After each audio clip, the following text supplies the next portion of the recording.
Segundo bloco de tabela, a gente vai falar agora da derrota do Corinthians pro Fluminense. Confesso pra vocês, senhores, que eu fiquei surpreso com essa derrota. O Corinthians vinha das vitórias contra o Fluminense pela Copa Sul-Americana, jogando bem, né, sendo superior. E dessa vez o Corinthians perdeu por 1-0 o gol do Paulo Henrique Ganso, mas não tem como tirar, né, acho que mais de 90% da culpa aí na falha do Cássio. Algo raro, algo que a gente não costuma ver. Mas falhou feio o goleirão do Corinthians. E o Fluminense, né, time que tá brigando lá embaixo, na briga contra o Cruzeiro, contra CSA, Avaí, naquela briga onde tem muitos clubes que podem cair, né. Final do primeiro turno o Fluminense também continua lá embaixo. Já o Corinthians acaba o primeiro turno em quinto com essa derrota. E mesmo sendo fora de casa, Renan, acho que o Corinthians tinha que conseguir essa vitória, né? Brigando pelo título ou até mesmo pela vaga na Libertadores, uma vitória faria o Corinthians subir mais na tabela, né? A gente falava que o empate era normal na semana passada, né? Pelas características, pelo Corinthians ter essa capacidade de empatar sempre, né? A gente imaginava que seria o empate. É que mesmo com o Corinthians tinha vencido o Fluminense algumas vezes, né? Então achei que o Corinthians ia vencer de novo. Mas enfim, o jogo não foi tão ruim, né? Se não fosse a falha do Cássio, talvez teria um dinamismo diferente no segundo tempo, né? O primeiro tempo foi bom, né? O Fluminense tentava chegar tocando a bola, tinha pouco espaço, porque o Corinthians não deixa espaço, mas mesmo assim eles ficavam próximos, ficavam tentando triangular, toques rápidos ali, tentando aquela coisa de agredir a última linha, né? Que os caras falam tanto. E o Ganso e o Nenê, a bola sempre passavam por eles, né? Apesar deles não terem uma constância, parece que eles crescem em jogos grandes, assim, principalmente contra o Corinthians, que jogaram muito bem, né? Essa partida destaque pro Nenê, né? Embora o Ganso tenha feito o gol, o Nenê ele jogou muito bem. E o Alan também, volante, jogou pra demais. Pra mim, melhor em campo, cara. Eu vi quem acompanhou o jogo pela Rede Globo, ele acabou vencendo, né? Embora teve aquela piada do pessoal da internet votar no Cássio, a gente já viu isso outras vezes. Mas eu concordo ali pro Alan, que ele é um volante que já é jovem e vem mantendo essa consistência nesse meio do Fluminense, que tem o Ganso, que tem o Nenê, que são caras mais criativos. Ele é aquele que destrói e distribui. Bom jogador pra ficar de olho aí durante o campeonato. Ele era o Yuri, né? Que era aquele menino que veio do Audax. Passou pelo Santos, se eu não me engano. Foi jogar no Santos e agora tá no Fluminense. Então é uma dupla interessante e jovem, né? E era isso, tentavam ter a bola, tentavam triangular, tocar rápido, se aproximavam e tentavam atacar pelo meio, né? Difícil pra jogar contra o Corinthians, né? Geralmente as equipes preferem atacar pelo lado, mas essa foi a estratégia que eles tomaram. O Corinthians tentava ser rápido, pegava a bola e bola pra frente, 3, 4 passos, tá lá no ataque. Mesmo com a bola no pé, tentava fazer uns lances mais agudos, né? Apostava muito na triangulação, que a gente já tá acostumado a falar, que é o Fagner e o Pedrinho pela direita com o Urso. Mas foi bem marcada, parece que as equipes estão pegando isso. Mas teve o outro lado com o Vital, que jogou muito bem também o primeiro tempo, o segundo ele caiu um pouco. E o Janderson, que foi uma grande surpresa, pra mim foi o melhor jogador do Corinthians, um menino novo, driblou muito bem, e essa dupla pela esquerda funcionou legal, rolou vários cruzamentos pro Gustavo ali, né? O Carlos Augusto que jogou na esquerda, né? O Corinthians teve algumas mudanças, né? O Carlos Augusto jogou pela esquerda, o Avelar tá suspenso. E então funcionou essas duas triangulações, né? 3 pela esquerda e 3 pela direita ali. Muita bola de cabeça pro Gustavo, né? Foram as melhores chances do primeiro tempo, o Corinthians conseguiu criar, né? Teve um pouco mais de volume, dava pra perceber essa superioridade técnica do Corinthians, né? Só que aí rolou o frangaço, né?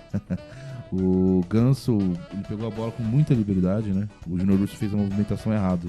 Ele, em vez de fechar no Ganso, ele já foi fechar o passe que ele imaginou que o Ganso daria lá pra zaga, então ele foi tentar fechar lá no ataque. Deu espaço pro Ganso dar 2 passos. Se ajeitou, chutou fraco até, né? E com direção, e o Cássio soltou a bola, tentou pegar. Foi muito confiante na bola, Renan. Acho que ele falou, essa bola vem fácil, eu vou... Foi tão confiante, uma bola tão fácil que ele foi confiante demais. A bola pegou um mínimo efeito a mais ali que ele não calculou e frangão. Aí mudou o patamar no segundo tempo, né? Aí o cara ele foi pra cima, o Fluminense recuou demais, esse foi um erro do Fluminense que sofreu muito no segundo tempo. Tinha que ter, talvez poderia ter controlado um pouco melhor, até pelo dinamismo que foi o primeiro, né? Mas não dá pra esperar muito disso do Oswaldo de Oliveira, não. Não dá. Não tem como, né, cara? E o cara, ele mexeu o time, foi deixando o time cada vez mais pra frente, até os volantes serem o Vital e o Jadson.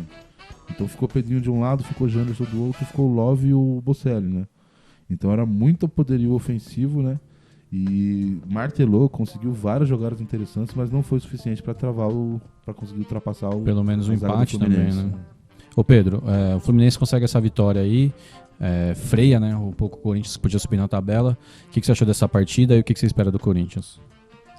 Bom, a repercussão da partida é que o jogo foi um pouco ruim, né, de se assistir, principalmente no segundo tempo, apesar da falha do Cássio. E foi o terceiro jogo do Corinthians, né, contra o Fluminense. Foram 2 empates e 1 derrota. Então, pouco, né, contra o time do Fluminense, que já está tentando se livrar da zona de rebaixamento e tentando alguma coisa aqui, né, que estava pela Sul-Americana, que ainda não tinha conseguido. Então, o time ainda limitado, tentando lá com o Fernando Diniz no passado. E o jogo foi bem truncado, né? Bem, que nem o Renan acabou de citar. O Corinthians se lançou todo pra frente, pressionou, mas ainda não conseguiu surtir efeito. Então foi um jogo atípico, né?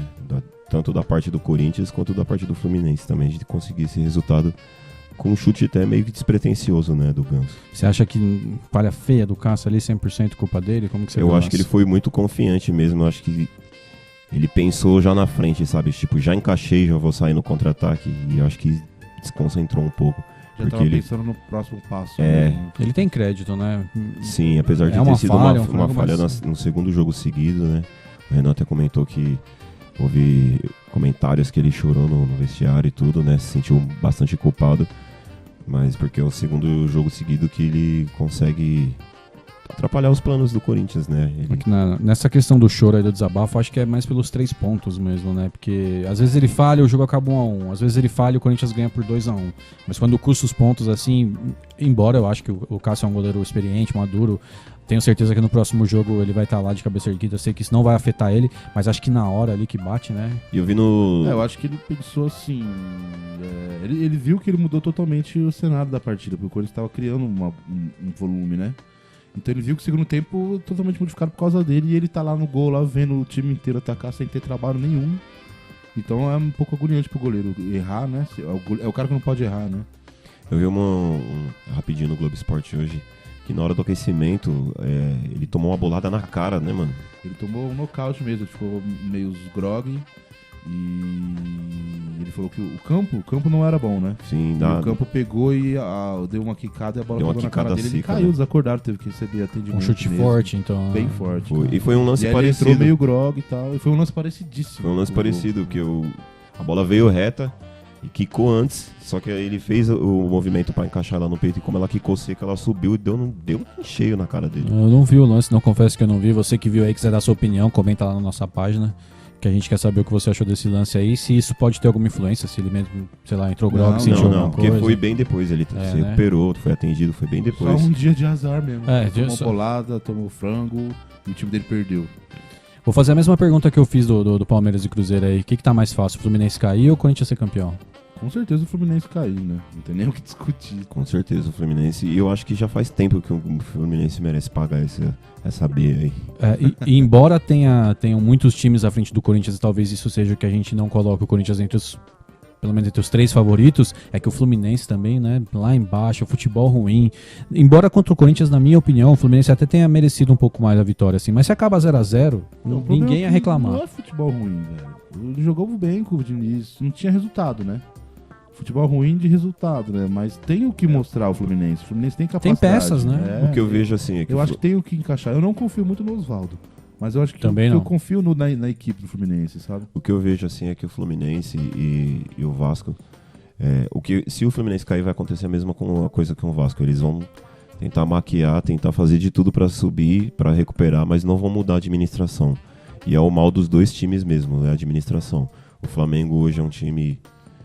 né, trilhardário aí que todo mundo viu de contratar técnico europeu, porque mudou a sua filosofia de trabalho, mudou o seu jeito de trabalho há algum tempo atrás já, tem os seus erros tudo, né? Palmeiras é a mesma coisa, o Corinthians já demonstrou isso faz um tempo, de mudar a estrutura, modernizar o futebol, porque não dá para o Fluminense continuar treinando nas Laranjeiras ainda, um estádio da década de 40, de 50, né? Pelo andar da carruagem, aí, como o Pedro disse, vamos ver se o Fluminense paga essa Série B que eles devem, né, Pedro? Já o Corinthians tem 32 pontos, é o 5º colocado, o próximo jogo é contra o Bahia, sábado às 19. O Corinthians vai ter a volta de alguns jogadores, o Avelar deve voltar. A tendência é um Corinthians mais forte, né, contra o Bahia? Perspectiva de vitória em casa? Provavelmente que tem a volta do Avelar e do Manuel no setor defensivo, né? E provavelmente o Cleison também pela esquerda. O Everaldo também tá machucado. Apesar do Janderson ter ido muito bem.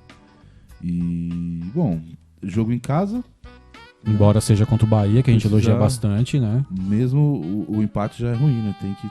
Tem que buscar a vitória. Porque vem de 2 jogos, uma derrota e um empate, né? E tá empatando demais. Perdeu os Não. 3 jogos pontuais do Corinthians foi o Avaí, o Ceará e agora o Fluminense, né? Então já acumulou um pouco de resultado negativo. Seria bom vir com a vitória aí pra conseguir acalmar a situação. Mas vai ser difícil, Apesar hein? de quarta-feira tem Sul-Americana, quarta-feira que vem tem Sul-Americana também. Muito improvável que seja o time titular. Mas eu acho que mesmo com o time reserva tem que ser cobrado pra vitória. O Bahia vem fazendo um grande campeonato, vai ser um jogo difícil. O que você acha? Bahia, O Corinthians e Bahia Bahia. tem feito um campeonato, né, com regularidade. Tá em sétimo. O trabalho do Corinthians Roger direto. Machado lá sendo muito bem feito, numa sequência muito bem feita desde o Campeonato Baiano, que a gente falou na rodada passada, que já deu trabalho também. Gilberto pros fazendo goleiros. muito gol. Gilberto fez um baita. Acho que vai ser um grande golaço. jogo, hein? Acho que pode ser um dos melhores jogos da rodada aí, pelo nível que vem, pelo estilo Tem que de ver qual jogo. que vai ser a situação depois da Sul-Americana, né? O que vai sobrar aí e qual que é o plano pra semana do Carille aí, que provavelmente vai poupar bastante, né? Vamos ver. Agora a gente vai falar do São Paulo. São Paulo empatou em 1-1 com o CSA. Reinaldo fez o gol do São Paulo e Bustamante fez o gol do CSA. O CSA saiu na frente. São Paulo jogando em casa no Morumbi. CSA entre os últimos colocados. São Paulo com muitas voltas aí de jogadores, né? O Daniel Alves jogando na lateral. Alguns jogadores retornando ao time, como o Pablo foi titular. O Pato entrou no segundo tempo. E mesmo assim o São Paulo não conseguiu a vitória, né? Esse sim era aquele jogo que a gente considera obrigação, né? São Paulo sai atrás do CSA, já bate todo aquele nervosismo, já vem toda essa questão da fase, algumas reclamações da torcida também, a torcida que chia, que reclama, sempre tem, né? E acho que até com razão, porque o São Paulo não fez uma boa partida. Foi o jogo que fechou a rodada, né? Foi o jogo que fechou também o primeiro turno. E confesso pra vocês que eu apostava na vitória do São Paulo. Pra mim seria um jogo até mais fácil, seria até uma oportunidade da melhora do ânimo. E não gostei muito das escolhas do Cuca. Acho que, embora eu seja um pouco dos defensores do Daniel Alves jogar pelo lado, acho que tá na hora, Renan e Pedro, não sei se vocês concordam. O Antony não vem fazendo boas partidas. Dele tentar o Daniel Alves jogando aberto pela direita ali, né? Coloca o Juanfran, faz uma dobradinha Juanfran e Daniel Alves. E do lado de lá tenta encaixar o Reinaldo com o Pato. Nessa partida ele começou com o Daniel de lateral, com o Antony na frente, né? Foi um 4-2-3-1, variando pro 4-4-2 sem a bola. E a atuação do São Paulo, Pedro, o que você achou nesse 1-1? Sai atrás, consegue um empate, a torcida não saiu muito satisfeita, e você? Bom, como você disse, era um jogo de obrigação, um jogo de retomada para dar confiança. Vi que o time do São Paulo saiu bem nervoso mesmo, atrás do placar, como você disse. E como a gente comentou no programa passado, eu acho que talvez seria uma boa, né, do Daniel Alves fazer esse corredor, fazer essa ponta direita. Teria uma boa cobertura do Juanfran. Sim, para tentar fazer alguma coisa diferente e ele tentar tabelar, porque como meia lá tentando fazer a vez do Hernanes não funcionou muito bem. O Hernanes retornando agora também não tá tendo uma boa sequência esse ano de entrosamento, de físico para poder ser o cara decisivo como foi na última passagem pelo São Paulo.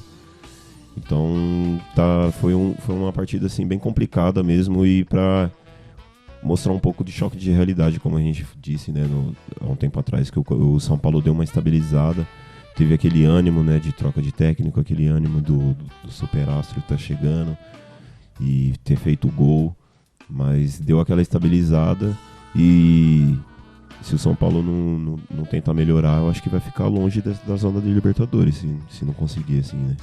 Não é o que a gente, né, as previsões que a gente deu, mas se não der uma melhorada agora para esse segundo semestre, que a gente vê segundo muito turno, na verdade. As nossas opiniões, as nossas apostas é porque a gente vê bastante material humano, né? A gente falou do Santos, o São Paulo trabalhando com poucos jogadores, tentando montar um time competitivo. O São Paulo tem opções para montar mais que um time e com variações, né? Estilo de jogo, estilo de posicionamento.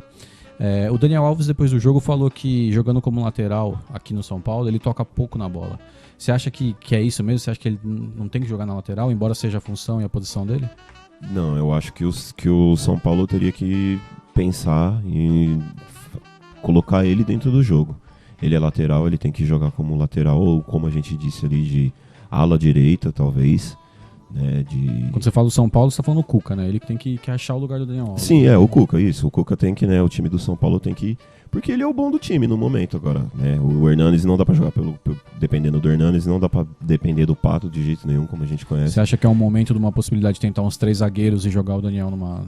Talvez o Cuca dê uma liberdade a mais pra ele, como a gente disse, colocar um volante de contenção que talvez vire um terceiro zagueiro para dar liberdade pra ele subir, mas ele tem que tocar na bola, seja de ponta direita, seja de ala, seja de lateral, porque ele é a qualidade do time, ele é um cara que pode achar um bom passe, achar um chute de fora da área, achar uma tabela, como a gente já viu pela seleção, ele entrar tabelando e surpreender. Então eu acho que o São Paulo tem que colocar ele, o Cuca tem que colocar ele no jogo. Renan, em cima disso tudo que o Pedro falou aqui, que a gente debateu, o São Paulo empata com o CSA, resultado ruim. Em casa, né, a gente sempre cobra a vitória, ainda mais quando é um time lá de baixo. Daniel Alves na direita, participando menos do jogo. Hernanes voltando, Pablo voltando. O que você acha? Dá pra esperar um pouco mais do São Paulo? Mano, eu acho que essa partida foi bem diferente, porque não foi só o Daniel Alves que jogou pela primeira vez na direita e talvez não tenha rendido tanto, né? O CSA, do jeito que a gente imaginava, já a gente sabia que ia ser meio que ataque contra a defesa, né? A única arma que o CSA tinha foi colocar o Apodi na ponta esquerda para servir de refogo, né? De conseguir respiro, né? E ele não desgrudou do Daniel Alves. O Daniel Alves subiu e ele se voltou. Ele, como é lateral, ele tem a capacidade de defensiva, então... Velocidade também vai cobrir. Então o Daniel Alves subia, ele subia também. Se o Daniel Alves ficava, era perigoso. Subia, às vezes o CSA com a bola era perigoso porque era nele a bola. Era nas costas do Daniel Alves. Era nas costas do lateral direito. Então talvez é um jogo que foi... Que o CSA marcou mais... Olhou mais para a lateral direita, então prejudicou, né? Acho que o Argel já esperava ver o Daniel de lateral e já montou assim, ó, Apodi, você vai ficar lá. Então, eu não sei se ele esperava ter como lateral, mas o Apodi já jogou assim de ponta esquerda. Chapecoense jogou assim. O Cuca que deveria esperar o Apodi na lateral, na ponta esquerda e não o Argel que esperou o Daniel Alves, entendeu? Acho que o Cuca que não teve o estudo suficiente para entender que o Apodi ia jogar ali, porque dava para saber que o Apodi ia jogar ali, né? Eu acho que ele tem que jogar na direita, né? Juan Fran, que pra mim continua apostando no Juan Fran, e o Daniel Alves na direita. O problema, que eu também vi em alguns comentários, é uma coisa que a gente não atenta tanto, é a profundidade. Porque o Daniel Alves é jogador de bola no pé, o Hernandes é jogador de bola no pé, e o Passo também é jogador de bola no pé. Não ia ter profundidade, ninguém ia receber lançamento da ponta. Pro Daniel Alves jogar na direita tem que ter um atacante ponta esquerda, não pode ser o Pato. Entendeu? Pode ser o Everton, no caso, que pode é quem vem Everton, jogando pode ali. ser o Toró. E pode ter a possibilidade de deslocar o Antony pro lado de lá. Exatamente isso que eu queria chegar, porque pra mim o Antony vai ter que se adaptar. Ele é meia também. Então o Antony pode jogar na esquerda e pode jogar na direita. Eu acho que tá na hora de o Antony tentar fazer uma adaptação. Até porque não vem tão bem. E deixa o Daniel Alves na direita, né? Mas conhecendo o Cuca, você acha que tem essa possibilidade na cabeça dele? Porque eu penso assim, se ele tirar o Antony pra pôr o Daniel ali na frente, ele vai continuar com o Everton na esquerda ou vai deixar o Pato? Então, eu acho que ele calcula essa profundidade, porque o Cuca gosta disso. O Cuca precisa de um cara assim. O Cuca precisa desse desafogo. Provavelmente, ele com certeza ele pensou nisso. Se eu colocar o Dani na direita, o Pato sai da esquerda. Eu acho que é o caminho bom pro São Paulo. Eu não acho que o São Paulo tem que contar com o Pato. E, enfim, eu queria só falar um pouco do jogo desse ataque contra a defesa, né? Porque o São Paulo criou, né? O São Paulo conseguiu criar. Foram 30 finalizações. Né? O Hernanes conseguiu fazer alguma criação. Os dois volantes eles davam bastante dinâmica, né? Grande partida do Tietê também, quero destacar aqui, embora o Reinaldo tenha jogado muito bem, mas o Tietê... Everton foi um pouco apagado, né? E muito interessante ver o Pablo, uma posição, uma figura de centroavantismo que você fala, mano, esse cara é centroavante e acabou. Você vê posicionamento, exatamente. Né? Então... Embora sem ritmo, né? Então existe projeção positiva pro São Paulo, mas vai ter que encaixar logo. Decide logo onde o Daniel Alves vai jogar, que todo mundo sabe que ele não deve ser meia, que ele deve jogar na direita ou lateral ou meia. E no caso que for, tira o passo do time, né? Enfim, joga o Antony por lá ou o Everton. Enfim, né? Esse ataque contra a defesa foi... O CSA só conseguiu melhorar um pouco no final, no meio do primeiro tempo, conseguiu dar uma ameaçadinha quando o São Paulo perdeu o ritmo, e logo no final do jogo o São Paulo já meteu pressão de novo. Segundo tempo, o São Paulo entrou desligado, cara. O São Paulo desligado e o CSA... A única tentativa ofensiva do CSA no jogo deu certo. O CSA falou assim, ó... Foi nítido, falou, cara, eu vou atacar no começo do segundo tempo. O São Paulo vai esperar... Vai pensar que a gente vai esperar eles de novo, sofrer como uma pressão inicial tempo. de novo, e é a hora de surpreender. O CSA meteu uma na cabeça e o São Paulo não se ligou. O São Paulo continuou ofensivo, o Pato ajeitou para o Pablo, teve chute dos dois, E logo na sequência saiu o gol. Aí já ficou, velho. Aí é ataque contra a defesa, São Paulo ansioso, começou a errar um pouco a mais, faltou um pouco de frieza, São Paulo chegava na cara do gol e não conseguia dar o último passe ali, né? Aquele passe de criação não foi efetivo. Além da torcida começar a ficar impaciente, vaiar, então o clima foi ficando difícil. O Reinaldo se destacou bastante, com muita finalização. Seria normal. Eu disse, o Reinaldo foi um dos melhores, mas eu destaquei o Tietchan porque eu vi 2 contra-ataques que o Tietchan matou, que eu falei, eram chances claríssimas. Mas é que o Reinaldo teve 3 ou 4 finalizações perigosas e ele conseguiu fazer o gol depois. Ele né? atacou mais que o Daniel Alves, né? Até pelo que você falou. Como Exatamente, tinha o Apodi em por causa cima do Apodi, Daniel. Não era jogo. Esse tipo de jogo não era jogo do Daniel ficar na direita. Era pra ele jogar de meia, né? E o Cuca não teve essa leitura do Apodi aí. E é uma coisa fácil, que é a única coisa que o CSA tem. Então já cornetei o Cuca na semana passada, vou cornetar essa semana de novo. Eu ia perguntar exatamente sobre o Cuca, mas pro Pedro, depois eu quero ver você, Renan.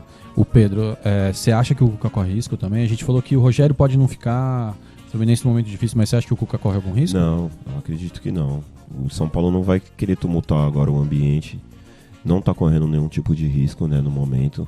Tem a virada do segundo turno. O trabalho do Cuca tá vindo numa constância, apesar de não estar tendo resultados positivos frequentes, né? Mas eu acho que o São Paulo não vai querer tumultuar mais uma vez, porque aprendeu com os últimos 2 anos, né?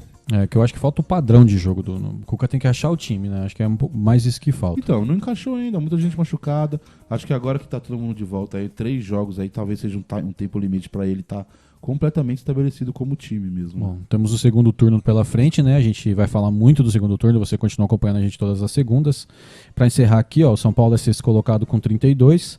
Próximo jogo contra o Botafogo lá no Rio, sábado às 11, um horário ruim, jogo complicado fora de casa. Vamos aguardar aí e saber o que esperar do tricolor contra o Botafogo. Bom, a tabela de hoje vai chegando no final, a gente falou bastante dos jogos dos 4 grandes de São Paulo, falamos do encerramento da última rodada do primeiro turno do Brasileiro. E acho que é isso, né, Renan? Até semana que vem, cara. É isso, até semana que vem. Um abraço pra todo mundo que tá acompanhando. Mandar um abraço pro Eduardo aí, que sempre dá um like. E estamos juntos. Eduardo e toda a família aí. Pedro, até a próxima.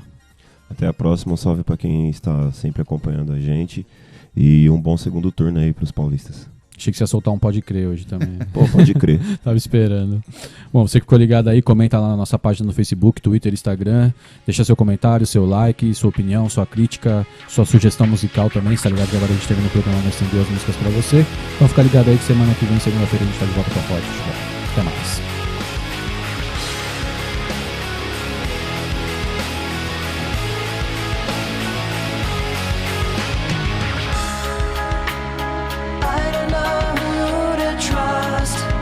Surprise, everyone feels so far away from me.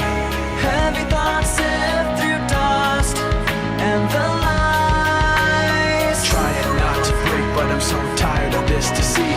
Every time I try to make myself get back up on my feet, all I ever think about is this. All the tiring time between and how trying to put my trust in you just takes so much out of me. Take everything from the inside and throw it all away, 'cause I swear for the last time I will trust myself with you. Tension is building inside steadily. Everyone feels so far away from me. Heavy thoughts forcing their way out of me. Trying not to break, but I'm so tired of this deceit. Every time I try to make myself get back up on my feet, all I ever think